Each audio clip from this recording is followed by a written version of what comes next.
Have you ever wondered why women say one thing, but do something completely different?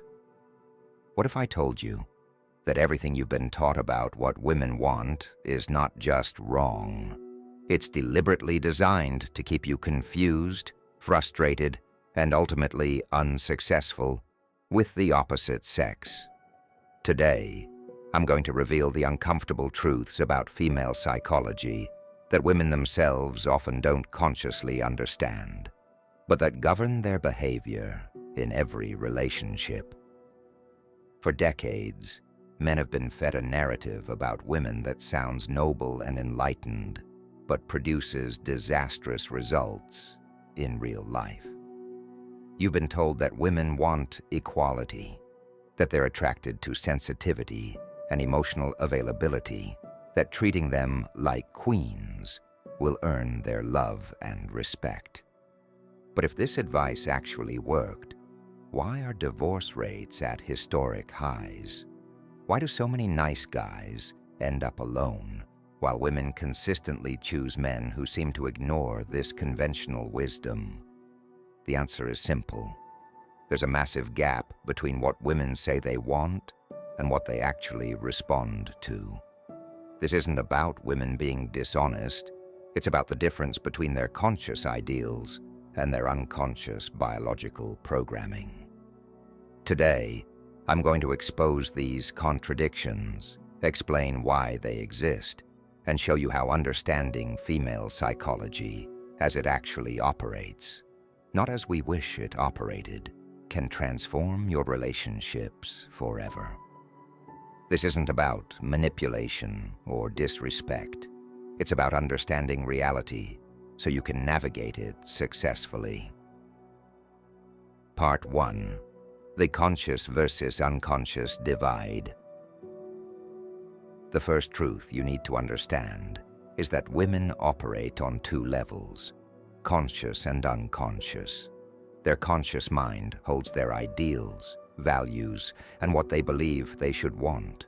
Their unconscious mind holds their biological programming and what they actually respond to.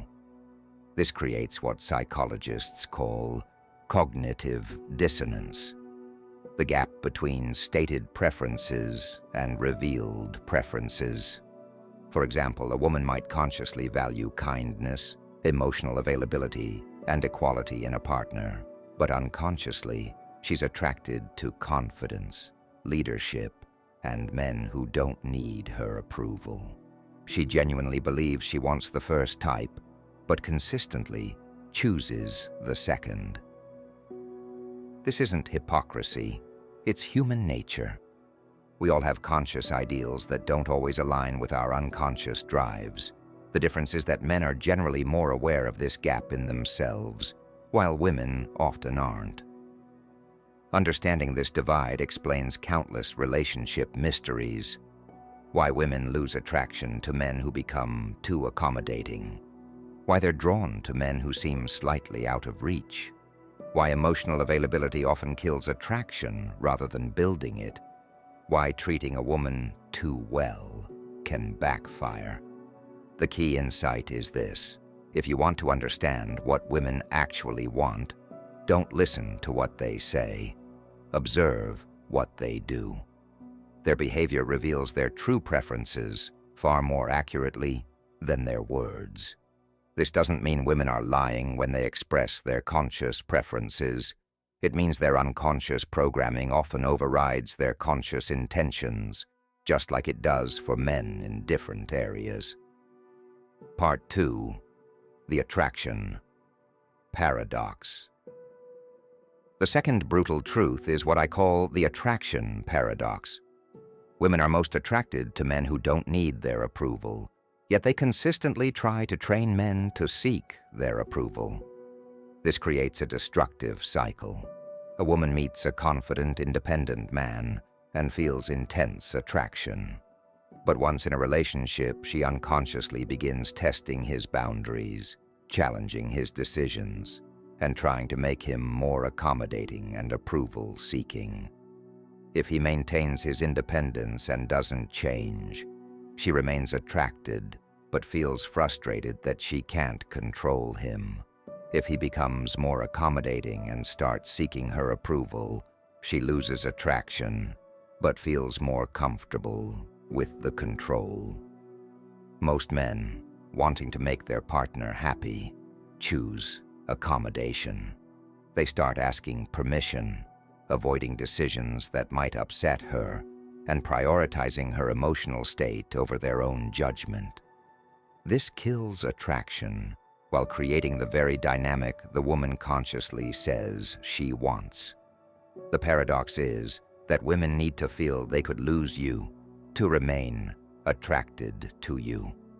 The moment you become completely predictable, completely available, and completely focused on her happiness, you become less valuable in her unconscious assessment.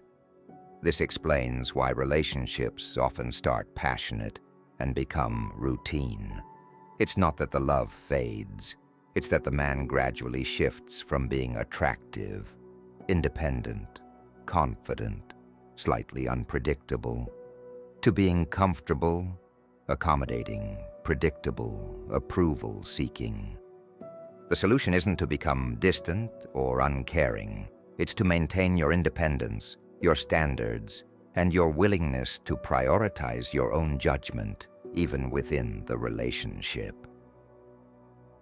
Part 3. The security versus excitement dilemma. The third truth is that women have two competing drives that create an impossible standard for most men. They want both security and excitement, stability and unpredictability, comfort and challenge. Consciously, women value security, financial stability, emotional availability, commitment, and predictability. These qualities make logical sense for long-term partnership and raising children. Unconsciously, women crave excitement, challenge, unpredictability, emotional intensity, and the feeling that they're with a man other women would want. The problem is that these drives often conflict. The behaviors that create security, consistency, accommodation, emotional availability often kill excitement.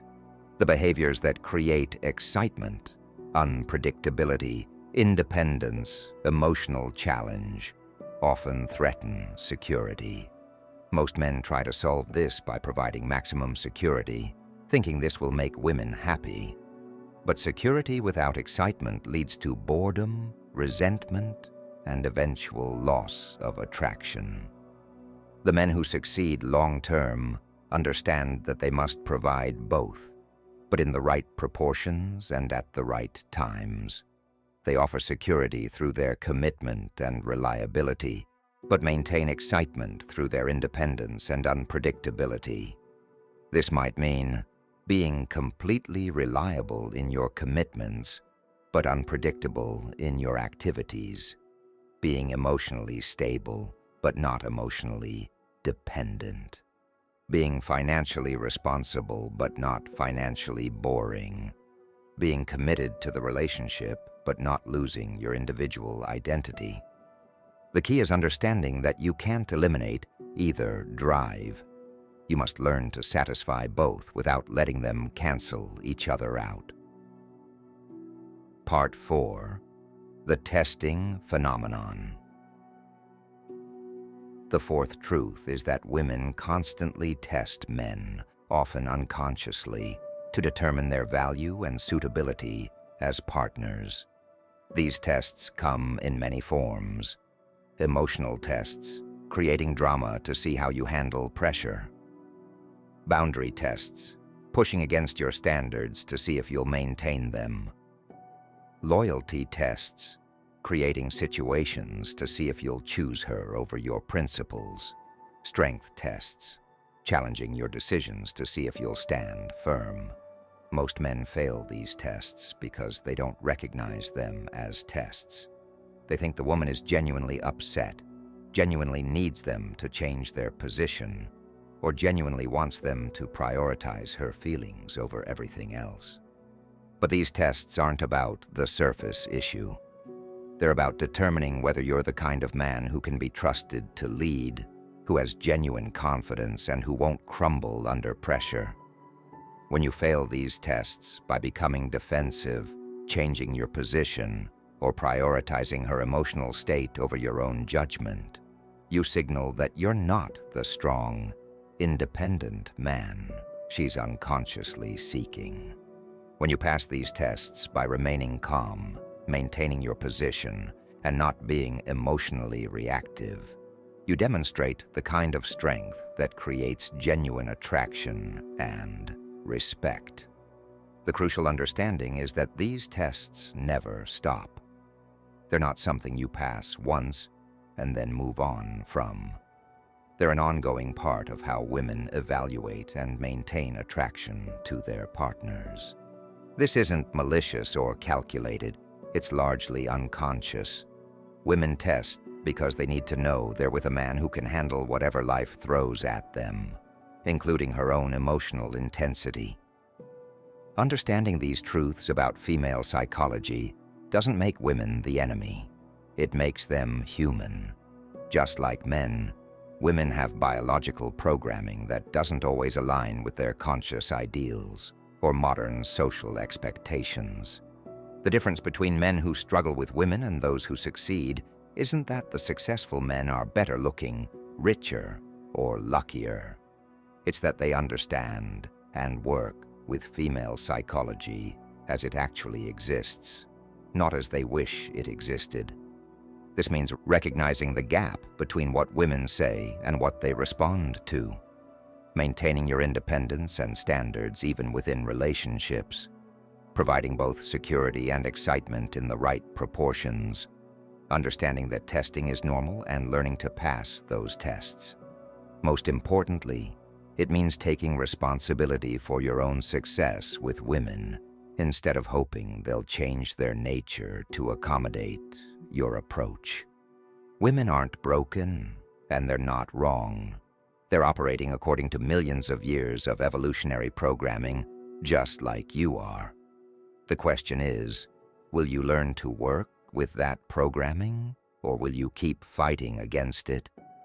If you're ready to understand women as they actually are rather than as you wish they were, subscribe for more insights that reveal the uncomfortable truths about human psychology and relationships.